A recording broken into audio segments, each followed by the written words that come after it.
Sometimes the most dangerous people in the room are the ones you never notice. They blend into crowds, wear unremarkable clothes, and speak in quiet voices that barely register above a whisper. They've learned to become invisible because their survival once depended on it. But when duty calls, when innocent lives hang in the balance, these ghosts step out of the shadows and remind the world exactly who they are. Sarah Martinez had perfected the art of being overlooked. At 34, she moved through life like morning mist, present but unnoticed, significant but unseen. People's eyes would slide past her as if she were part of the furniture. Store clerks forgot her face before she reached the door. Restaurant servers took her order without really seeing her. Even her own neighbors couldn't quite remember her name. But there was a reason for Sarah's invisible existence. Deep in her past lay 8 years of classified operations, midnight extractions, and missions that officially never happened. She was a ghost because she had learned to be one, trained by the best, forged in places where being seen meant being dead. Now she was just another face in the crowd, shopping for groceries, walking her dog, living the quiet civilian life she had fought so hard to earn. The world had moved on, and so had she, or so everyone thought. What they didn't know was that once you've been a weapon in human form, that training never truly leaves your system. It sleeps, waiting. And sometimes, when evil shows its face in broad daylight, when innocent people meet a guardian angel they don't even know exists, that sleeping warrior awakens. Today would be one of those days. Today, Sarah's carefully constructed invisible life would shatter like glass, and the world would remember that some people are exactly what they appear to be, until they're not. Sarah Martinez pushed her shopping cart through the automatic doors of Westfield Shopping Center, the familiar weight of anonymity settling around her shoulders like a comfortable old coat. The Tuesday afternoon crowd moved in predictable patterns around her, mothers with strollers navigating toward the toy store, teenagers clustering near the food court, elderly couples walking arm in arm past the jewelry displays.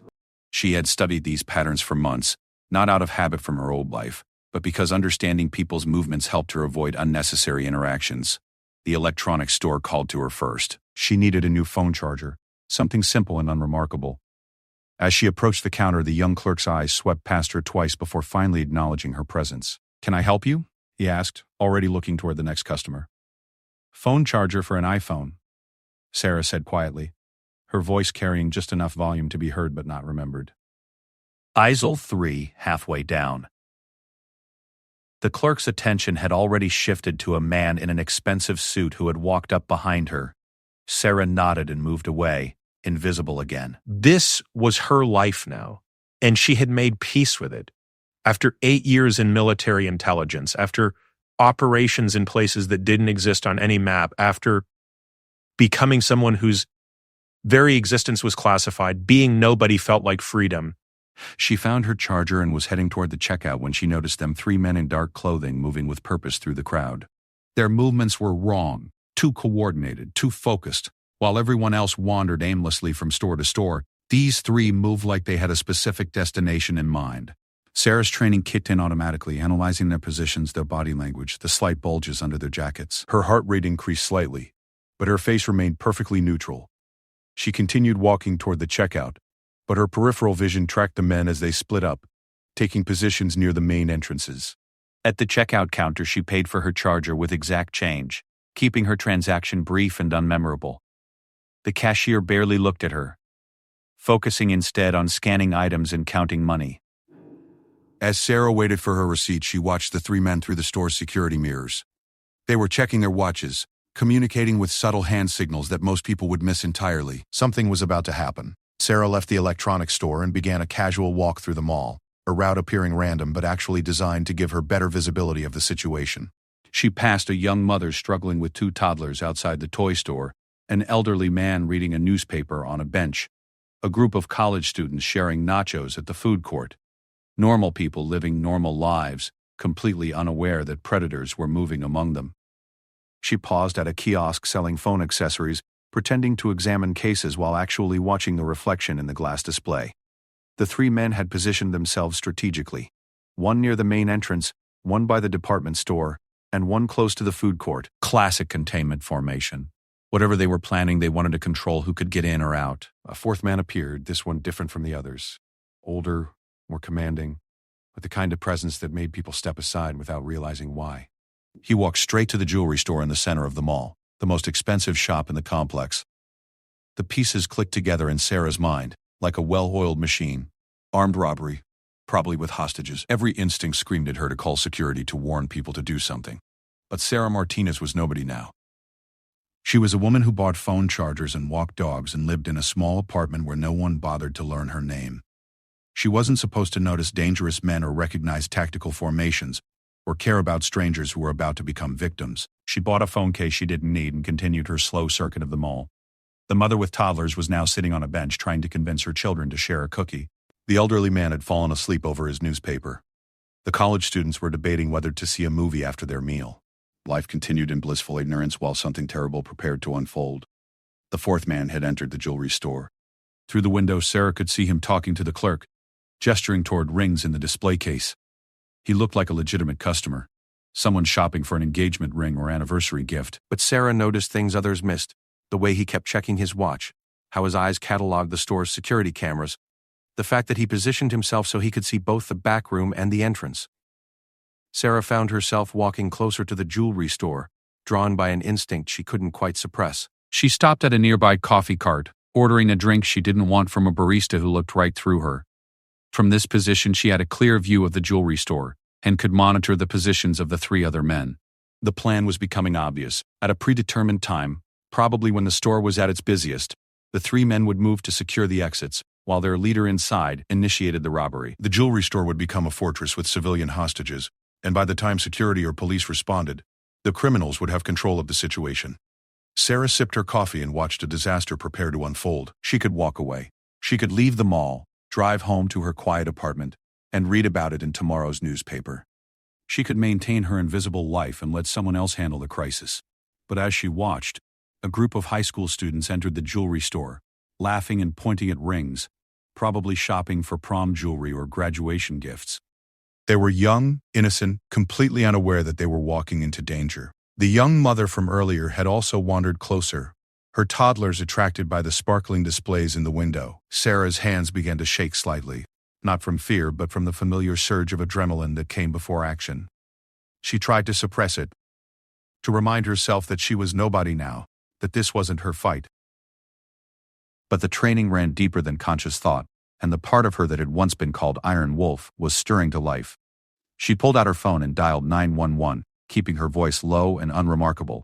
"I'd like to report suspicious activity at Westfield Shopping Center. 3 men in dark clothing positioning themselves near exits. Possible robbery in progress at the jewelry store." "Ma'am, can you stay on the line and describe the suspects?" the dispatcher asked. Sarah ended the call. Police response time would be at least 8 minutes, probably longer given the mall's location. Whatever was going to happen would be over before help arrived. She threw her untouched coffee into a trash can and began walking toward the jewelry store, her mind automatically shifting into tactical mode. 3 armed suspects, unknown number of hostages, contained environment with limited exits. The rational part of her brain screamed that this was insane, that she was a civilian now, that she had no backup and no authority.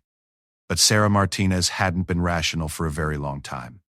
She had been a soldier, a spy, a woman who moved through shadows and eliminated threats that others never even knew existed.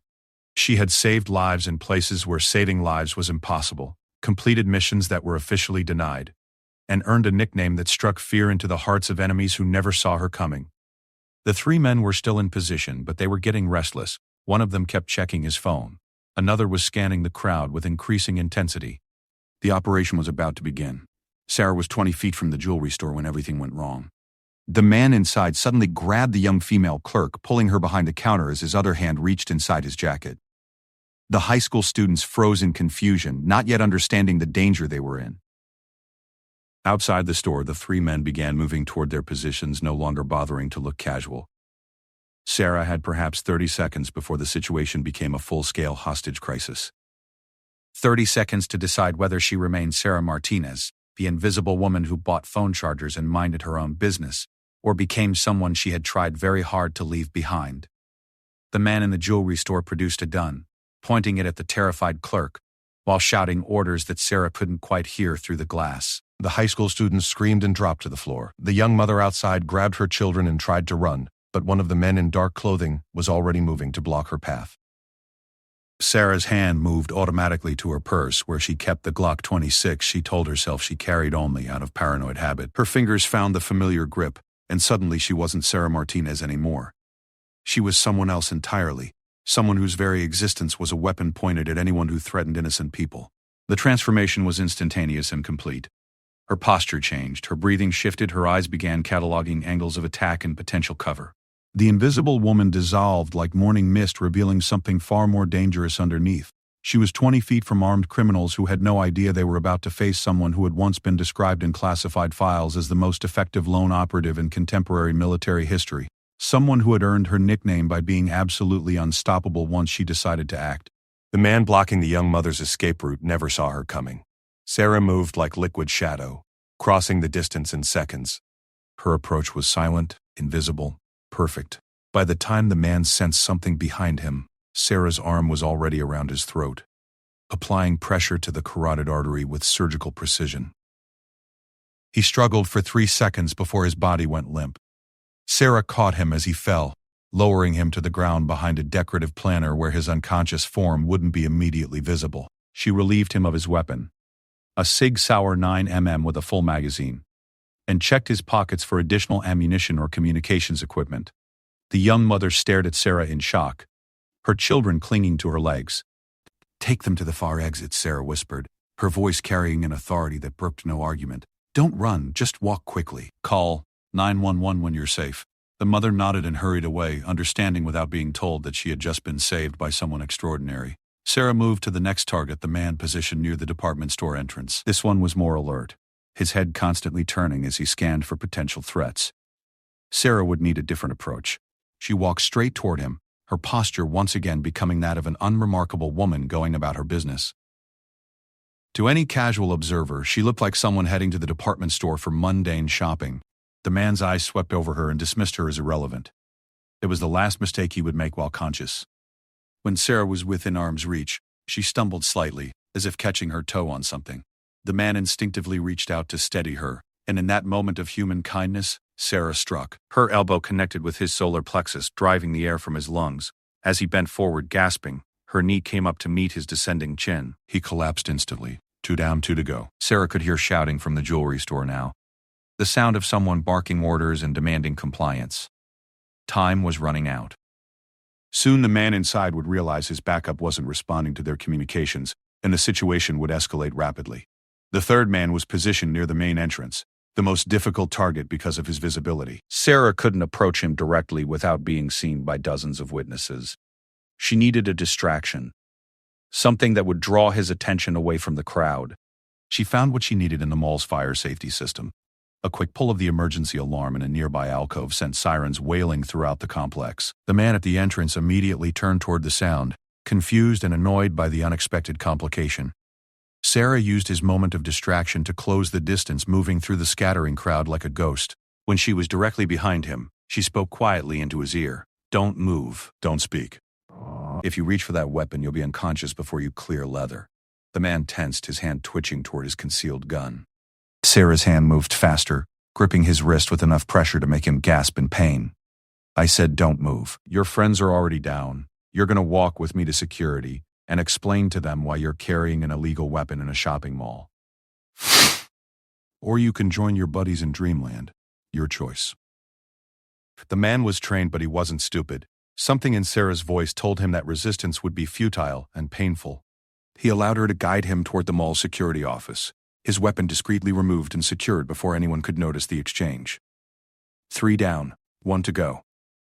But the fourth man, the leader inside the jewelry store, was the most dangerous. He was armed, desperate, and had hostages. Sarah could see him through the window, holding his gun on the young clerk while the high school students cowered behind a display case. Sarah approached the store carefully, using the reflection in adjacent windows to assess the situation. The man was positioned where he could see both the entrance and the back room. He was shouting at the clerk, demanding she open the safe, while keeping his weapon trained on her. Sarah had dealt with hostage situations before, but always with backup, always with a team. This time she was alone, armed only with the weapon she had taken from the unconscious criminals and the skills that had made her legendary in certain classified circles. She thought about the high school students, probably 17 or 18 years old, their whole lives ahead of them. She thought about the young clerk, just trying to do her job and earn a living. She thought about all the innocent people who had been in the wrong place at the wrong time, victims of someone else's greed and violence. The invisible woman, Sarah Martinez, would walk away. She would let the professionals handle it, report what she had seen, and return to her quiet life where no one knew her name. But Sarah Martinez had never really existed. She was just a costume worn by someone far more dangerous, someone who had sworn long ago that she would never let innocent people suffer if she had the power to stop it. Iron Wolf was awake now, fully operational, and she had work to do. Sarah checked the weapon she had taken from the second man, confirming it was loaded and ready. She took a deep breath, centering herself the way she had been taught years ago, in places that officially didn't exist. Then she walked toward the jewelry store, ready to finish what others had started. The transformation was complete. The invisible woman was gone, replaced by something that moved with deadly purpose and absolute certainty. Whatever happened next, the hostages would go home safe, and the man holding them would learn why some people should never be underestimated, especially the ones you never see coming. Sarah positioned herself outside the jewelry store, using the reflection in a nearby window to observe the hostage situation without exposing herself. The leader had become increasingly agitated, his voice rising as he demanded the clerk open the store's main safe. The young woman was crying, her hands shaking so badly she could barely work the combination. "Please, I'm trying," the clerk sobbed. "This is the book, it's about history. The manager has to enter his code first, and he's at lunch. I can only open the register." The gunman's patience was clearly wearing thin. He kept checking his watch and looking toward the mall entrance, probably expecting his 3 accomplices to report in. When that didn't happen, his desperation would turn to panic, and panic made people dangerous. Sarah studied the store's layout through the window. The jewelry store was essentially a rectangular box with display cases forming a U shape around the interior. The safe was against the back wall behind the main counter. 2 high school students were crouched behind a display case near the front window, while a third was pressed against the wall near the entrance. The store clerk stood behind the main counter, the gunman's weapon pointed directly at her chest. The positioning was problematic. The gunman had good sight lines to all the hostages and both entrances. Any conventional assault would put civilians at risk. Sarah needed to change the dynamic, force him to make a mistake. She pulled out her phone and called the store's number, which she could see posted on the window. The ringing echoed through the small space, and the gunman spun toward the sound, his weapon tracking toward the phone behind the counter. "Don't answer it," he barked at the clerk. Sarah let it ring 5 times before hanging up. Then she immediately called back. This time the gunman moved closer to the phone. His concentration split between watching the hostages and dealing with the distraction. On the 3rd call, he snapped. "Answer it," he ordered the clerk. "Tell whoever it is that the store is closed." The young woman reached for the phone with trembling hands. Hello? "This is mall security," Sarah said, disguising her voice slightly. "We've had reports of suspicious activity in your area. Is everything all right?" The clerk's eyes widened as she looked at the gunman. He gestured frantically for her to say yes. "Everything's fine," the clerk managed to say. "Are you certain? We can send someone over to check." The gunman grabbed the phone from the clerk's hand. "Store's closed," he growled into the receiver. "Private inventory. Don't need any security." "Sir, I don't show any scheduled inventory for today. Can you please identify yourself?" Sarah could see the gunman's face reddening through the window. The phone calls were adding stress to an already volatile situation, which was exactly what she wanted. Stressed people made mistakes. "Look, just leave us alone. All right? We're conducting business here." "What business would that be, sir?" The gunman slammed the phone down, but it immediately started ringing again. This time he yanked the cord from the wall, cutting off the connection. But the damage was done. He was rattled, angry, and no longer thinking clearly. Sarah watched him pace behind the counter, occasionally shouting at the clerk to hurry with the safe. The 3 high school students remained motionless behind their cover, smart enough to stay quiet and invisible. She needed to get closer, but the front entrance was too exposed. Sarah moved to the side of the store where a service corridor connected to the back rooms of several shops. Most people didn't know these passages existed, but Sarah had spent her first week in the area mapping every possible route through the buildings. The service corridor was dimly lit and smelled of cleaning supplies. Sarah moved silently through the narrow space, her weapon ready but held low. She found the jewelry store's back entrance. A simple steel door with a standard commercial lock. Lock-picking had been part of her training years ago, but Sarah didn't have time for finesse. She examined the door frame and found what she was looking for, The hinges were on the outside. 3 quick strikes with the butt of her pistol knocked out the hinge pins, and the door swung quietly inward. Sarah found herself in a small storage room filled with empty jewelry boxes and display materials. She could hear the gunman's voice clearly now, growing more agitated by the minute. "I don't care if your manager isn't here. Open that safe or I start shooting these kids one by one." The threat galvanized Sarah's resolve. She moved to the doorway between the storage room and the main store, carefully peering around the corner. The gunman was directly in front of her, perhaps 15 feet away, but there were display cases and hostages between them. No clean shot. Sarah needed him to move, to create an opening where she could neutralize him without risking civilian casualties. She spotted a fire suppression system control panel on the wall near her position. A few quick adjustments to the manual override would create the distraction she needed. Water began spraying from the ceiling sprinklers, triggering the store's alarm system. The gunman spun around, confused and startled by the sudden deluge. The hostages instinctively looked up, temporarily distracted from their terror. In that moment of chaos, Sarah moved. She came around the corner low and fast, using the display cases for cover. The gunman saw her movement and began to turn, but he was disoriented by the sprinklers and alarms. His weapon swung toward her position, but Sarah was already diving behind a jewelry case. "Who the hell are you?" the gunman shouted over the noise of the alarms. Sarah didn't answer. She was assessing angles, calculating distances, waiting for the perfect moment. The sprinkler system had created exactly the chaos she needed. The gunman could no longer see all his hostages clearly, and his attention was divided. "I said, who are you?" He was backing toward the front of the store now, trying to maintain visual contact with both Sarah and the hostages. The high school students were huddled together behind a display case, water streaming down their faces. The clerk was pressed against the wall behind the counter, sobbing quietly. All of them were in potential lines of fire. Sarah needed to draw the gunman away from the civilians. She deliberately made noise, moving between display cases, letting him track her position while slowly leading him toward the front of the store. "Security!" she called out, still disguising her voice. "Drop your weapon and surrender." The gunman laughed harshly. "Security? You people couldn't secure a box of donuts. Where's your backup? Where are your radios?" He was right to be suspicious. Mall security guards didn't typically operate alone or move with Sarah's level of tactical precision. But his confusion was working in her favor, keeping him focused on her instead of the hostages. Sarah continued her movement, staying low and using the display cases for cover. The gunman followed her with his weapon, but he was hampered by the sprinkler system and his need to watch multiple angles. She was almost in position when disaster struck. One of the high school students, a boy who couldn't have been more than 16, suddenly broke from cover and ran toward the front entrance. Panic had overwhelmed his common sense. The gunman spun toward the fleeing teenager, his finger tightening on the trigger. Sarah had perhaps half a second to act before an innocent young man died. Training took over. Sarah rose from behind the display case and fired twice in rapid succession. Both rounds struck the gunman's center mass, dropping him instantly. The teenager stumbled and fell near the entrance, but he was alive and uninjured. Silence fell over the store except for the continued spraying of the sprinkler system. Sarah moved quickly to secure the gunman's weapon, checking his pulse to confirm he was unconscious but alive. Then she turned to the hostages. "Everyone okay?" she asked, her voice returning to its normal tone. The high school students nodded shakily, helping each other to their feet. The store clerk was still pressed against the wall, staring at Sarah with a mixture of fear and awe. "Who are you?" the clerk whispered. Sarah looked at the young woman, considering how to answer. She was nobody, just someone who happened to be in the right place at the right time. But that wasn't entirely true, was it? "Just someone who was here," Sarah said finally. The sound of sirens was growing louder. Police response time had been faster than expected.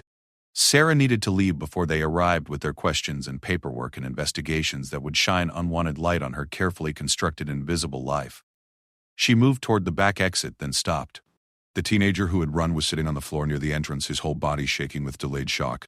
The other students were trying to comfort him, but they were just kids themselves, overwhelmed by what they had experienced. Sarah knelt beside the boy, her voice gentle. "You're safe now. It's over."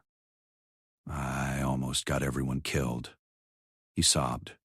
"I was so scared, I just ran." Fear makes people do things they wouldn't normally do, Sarah said. "The important thing is that everyone's alive. You'll remember this day for the rest of your life. But you'll also remember that when bad things happen, there are people willing to stand up and fight back." The boy looked up at her with tears streaming down his face. Are you a police officer?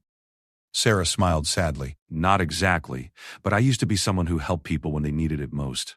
The sirens were very close now. Sarah stood and moved toward the back exit, but the store clerk called after her. Wait, the police will want to talk to you. You saved our lives. Sarah paused at the doorway. Tell them an off-duty security guard heard the commotion and intervened. Give them a description of someone forgettable. Average height, brown hair, nothing distinctive. But that's not true, one of the high school students protested. You weren't just a security guard. The way you moved, the way you handled that gun, who are you really? For a moment, Sarah considered telling them. About the operations in places that didn't exist, about the missions that were never officially acknowledged, about the nickname that had once struck fear into the hearts of America's enemies, about the woman she used to be before she decided to become invisible. But that would defeat the entire purpose of the life she had built. Sarah Martinez was nobody, and nobody was exactly who she needed to remain. I'm someone who used to have a different job, she said simply. Take care of yourselves. Sarah slipped through the back exit just as the first police cars arrived at the mall's main entrance. She moved through the service corridor and emerged near the parking garage, where she could blend back into the civilian population. She walked to her car. Sarah's phone buzzed with a text from an unknown number. Impressive work at the mall. Old habits die hard, don't they, Iron Wolf? Sarah's blood turned cold. Someone had been watching, someone who knew who she really was. She looked around the parking garage but saw nothing suspicious. Just normal people going about their normal lives. She deleted the message and started her car, but her hands were shaking slightly. For 3 years she had maintained perfect operational security. No one from her old life knew where she was or what name she was using. The anonymity wasn't just personal preference, it was survival. Someone had found her, someone knew her real identity, and if they could find her, others could too. As Sarah drove home, she realized that her carefully constructed invisible life might be coming to an end. The woman who had saved those hostages wasn't just a concerned citizen who happened to have training. She was Iron Wolf, one of the most effective covert operatives in military history. And Iron Wolf had enemies who never forgot and never forgave. Sarah's phone buzzed again. Another unknown number, another message. We need to talk. Tomorrow, Central Park. The bench by the duck pond. Come alone. A friend from the old days. This time Sarah didn't delete the message. She stared at it for a long moment, then made a decision that would change everything. Tomorrow she would learn who had found her, and what they wanted. Tomorrow the invisible woman would have to face the ghosts of her past, but tonight she allowed herself a moment of satisfaction. She had saved innocent lives, stopped criminals, and reminded herself why she had chosen the work she used to do. Being invisible had its advantages, but sometimes the world needed people who were willing to step out of shadows and fight for those who couldn't fight for themselves. Sarah Martinez drove through the quiet streets toward her anonymous apartment, knowing that her peaceful civilian life was probably over. But as she thought about the young faces of those high school students, about the relief in the store clerk's eyes, about the mother and children who had gone home safe to their family, she found that she wasn't particularly sad about it. Iron Wolf was awake now, and there was work to be done. The text message had been signed with just 2 letters. JT. Sarah knew exactly who JT was, and the knowledge made her stomach turn cold with dread. If Jack Thompson was reaching out after 3 years of silence, it meant something big was happening. Something that required the skills of someone who officially didn't exist. As she pulled into her parking space, Sarah made another decision. Tomorrow, she would go to the meeting, but she wouldn't go unprepared. Tonight she would retrieve certain items from a storage unit across town. Items she had hoped never to touch again. The invisible woman was about to become visible again, whether she wanted to or not. And when Iron Wolf emerged from the shadows, everyone would remember why that name had once been whispered in fear by America's enemies around the world. The game was about to begin again, and this time the stakes would be higher than anything she had faced before. Sarah arrived at Central Park 30 minutes early, just as she had been trained to do years ago. She positioned herself where she could observe the duck pond and surrounding area while remaining concealed among the morning joggers and dog walkers. The storage unit she had visited the previous night had yielded familiar tools, weapons, surveillance equipment, and identity documents she had hoped never to need again. Jack Thompson appeared exactly on time, walking with the same measured pace she remembered from their operations together. He looked older, grayer, around the temples, but his eyes still held the sharp intelligence that had made him one of the CIA's best handlers. He sat on the designated bench and opened a newspaper, the agreed-upon signal that he was alone and uncompromised. Sarah waited another 10 minutes, scanning for surveillance or backup teams. When she was satisfied that Jack had come alone, she approached the bench and sat down beside him. "Hello, Wolf," Jack said without looking up from his newspaper. "Nice work at the mall yesterday. Though you were supposed to be retired." "I am retired," Sarah replied quietly. "And it's Sarah now." "Sarah Martinez." Jack chuckled. "Sarah Martinez doesn't exist. She's a cover identity with a manufactured history and fabricated records. Iron Wolf, on the other hand, is very real and very much needed. Whatever you're selling, I'm not buying. I'm done with that life." Jack folded his newspaper and finally looked at her. 3 days ago, someone broke into a classified research facility in Nevada. They killed 6 security guards and stole something that could end civilization as we know it. The item they took is called Project Prometheus, a bioweapon that makes anthrax look like chickenpox. Sarah's expression didn't change, but her heart rate increased. "Call in the military. Send a team. You have dozens of operatives who can handle this." We did send a team. 4 of our best agents. They're all dead now, killed by the same people who took Prometheus. "Sarah, these aren't ordinary criminals or even typical terrorists. They're professionals, military trained, and they know our playbook inside and out." "Still not my problem." Jack reached into his jacket and produced a photograph. Sarah glanced at it and felt her blood turn cold. It showed a man she recognized, Viktor Kozlov, a Russian operative she had encountered during her final mission 3 years ago. "Kozlov was supposed to be dead," Sarah said quietly. "So were you, according to your official records. Dead people have a way of coming back when the stakes are high enough." Sarah studied the photograph more carefully. "He's assembling a team of ghosts, people who officially don't exist anymore, operating outside any government oversight. That's our assessment. The question is, who's funding them and what do they plan to do with Prometheus?" Sarah handed the photograph back. "Find someone else. I'm not Iron Wolf anymore. Yesterday at that mall, you neutralized 4 armed criminals without breaking a sweat. You moved like a professional, thought like an operative, and saved lives like someone who still cares about innocent people." That doesn't sound very retired to me. Jack was right, and Sarah knew it. The previous day had felt more natural than anything she had done in 3 years of civilian life. The tactical thinking, the precise movements, the calm decision-making under pressure, it was who she really was underneath the carefully constructed anonymity. "What makes you think I can succeed where your team failed?" she asked. "Because you're a ghost, Sarah? You don't exist in any current database, you have no official connections to any agency, and you've spent 3 years perfecting the art of being invisible. Kozlov knows our active operatives, but he thinks you're dead." Jack produced a tablet from his briefcase and showed her a map of the southwestern United States. "We've tracked Prometheus to somewhere in this region, but we lost the trail near the Mexican border. Kozlov's team is planning something big, something that requires a bioweapon of unprecedented lethality." Sarah stared at the map, her analytical mind automatically identifying possible hiding spots and escape routes. Timeline? Best estimates suggest they'll deploy Prometheus within 72 hours. After that, it doesn't matter if we find them. Deploy where? Against what target? Jack's expression darkened. Intelligence suggests a major population center. Los Angeles, Phoenix, maybe San Diego. Somewhere with international visibility and maximum casualties. Sarah closed her eyes and thought about the young faces from the mall. The high school students, the store clerk, the mother with her children. She thought about millions of innocent people going about their daily lives completely unaware that death was being prepared for them by people who viewed human life as expendable. "You're asking me to come back from the dead," she said finally. "I'm asking Iron Wolf to do what she does best, hunt down bad people and stop them from hurting innocents. The world has moved on. Technology has advanced, but evil still needs to be faced by someone willing to stand against it." Sarah opened her eyes and looked at Jack. "If I do this, and I'm not saying I will, it's a solo operation. No backup, no support team, no agency oversight. I work alone. That's what makes you so effective. You always have. And when it's over, Iron Wolf disappears forever. Sarah Martinez gets to live her quiet life without any more visits from old friends." "Agreed. One last mission, then you fade back into whatever civilian existence makes you happy." Sarah stood up from the bench. "Decision made. Send me everything you have on Kozlov's current operation. Known associates, possible funding sources, intelligence about the theft. I'll need access to certain equipment and resources." Jack handed her encrypted phone.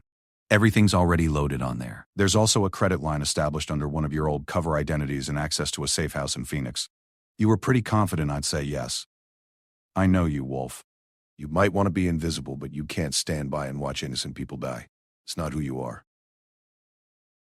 As Sarah walked away from the duck pond, she felt the familiar transformation beginning.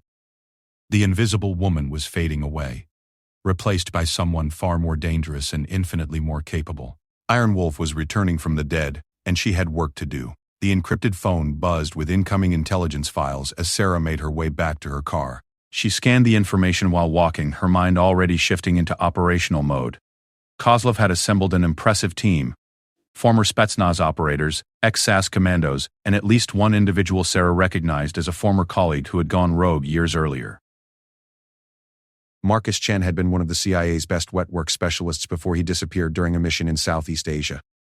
His official status was KIA, but Sarah had always suspected he had turned mercenary. Seeing his photograph among Kozlov's team confirmed her suspicions and made the mission infinitely more personal. Sarah reached her car and sat in the driver's seat, continuing to review the intelligence package. Project Prometheus was even worse than Jack had initially described. A genetically modified hemorrhagic fever virus with an incubation period designed to maximize spread before symptoms appeared. In the right conditions, it could kill millions before anyone realized an attack was underway. The theft had been carefully planned and flawlessly executed. The research facility's security had been neutralized by someone with intimate knowledge of their procedures and protocols. An inside job, but the investigators had found no evidence of compromise among the facility's personnel.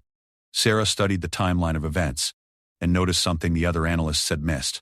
The attack had occurred during a shift change, when security was momentarily weakened. That timing suggested real-time intelligence, someone monitoring the facility's operations and waiting for the perfect moment to strike.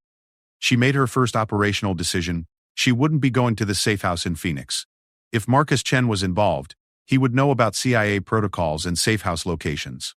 Instead, she would establish her own base of operations and work completely outside official channels. The drive to her apartment gave Sarah time to plan her approach. Traditional tracking methods wouldn't work against Kozlov's team. They were too professional and too paranoid.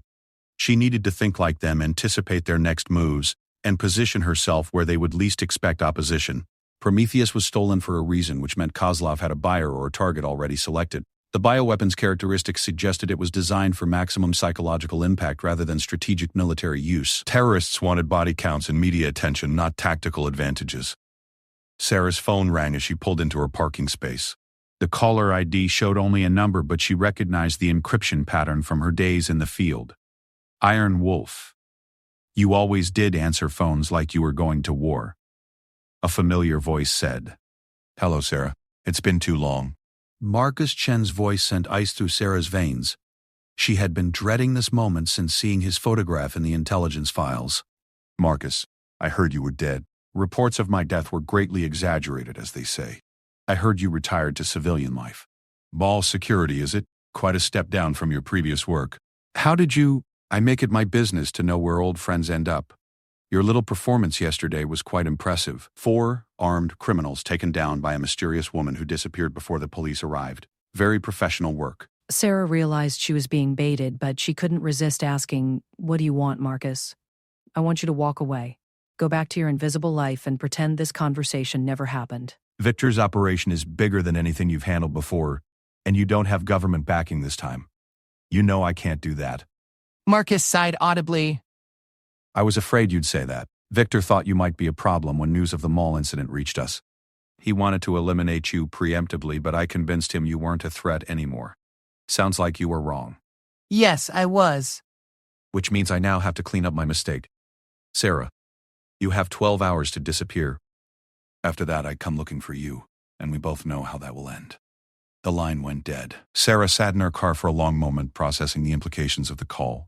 Marcus wasn't just threatening her, he was warning her. He didn't want to kill her, but he would if she forced his hand.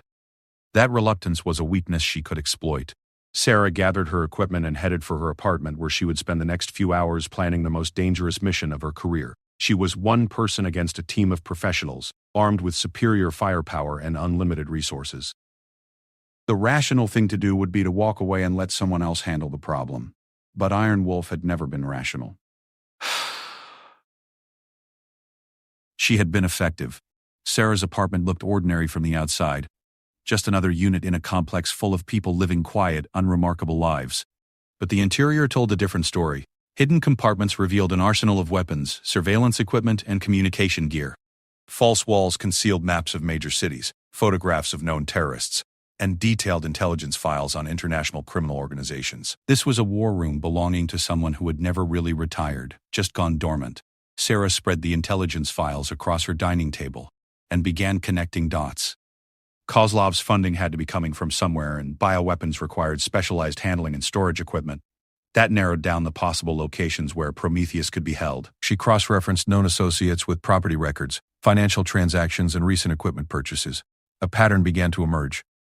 Shell companies linked to offshore accounts, all leading back to a pharmaceutical research facility outside of Tucson. The facility had been abandoned for 2 years after its parent company went bankrupt, but recent satellite imagery showed renewed activity.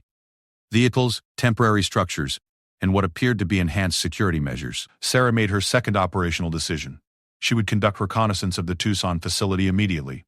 If Kozlov was using it as a base of operations, she needed to assess their defenses and identify potential access routes.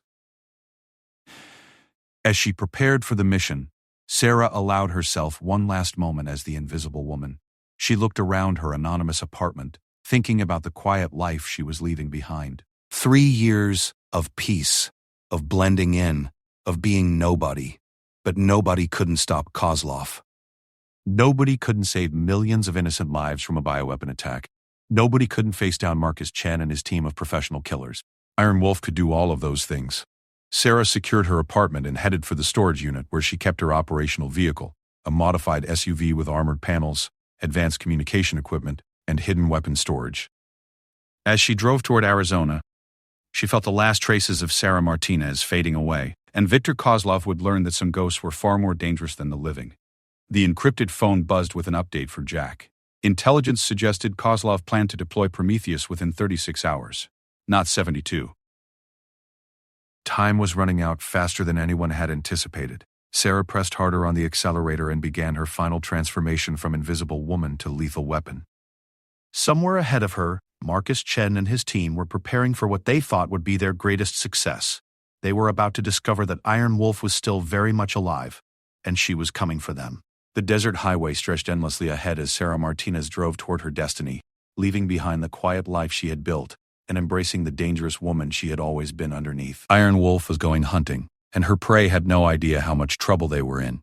The war was about to begin, and this time, there would be no invisibility to hide behind. Just one woman against impossible odds, fighting to save a world that would never know her name. It was exactly the way Iron Wolf preferred it.